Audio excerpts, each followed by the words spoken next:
തങ്കമായി നീ വന്നാലോ ഞാൻ താലിമാല പണിയും.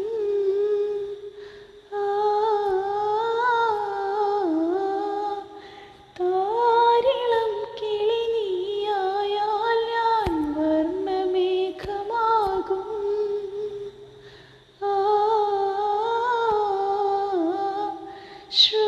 ശ്രുതിയായി സ്വരമായി നിൻ സ്നേഹമേനിയിലെൻ്റെ വിരലുകൾ ദേവരാഗം നേദിക്കും.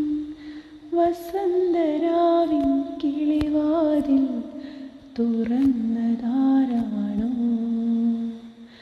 വിളക്കുവയ്ക്കും താരകമോ വിരിഞ്ഞ പൂവുകളോ? ഒരു വേരറിഞ്ഞു പറയാൻ ഈ രാവു തന്നെ മതിയോ? മിഴികൊണ്ട് നമ്മൾ തമ്മിൽ മൊഴിയുന്ന വാക്ക് മതിയോ? വസന്ത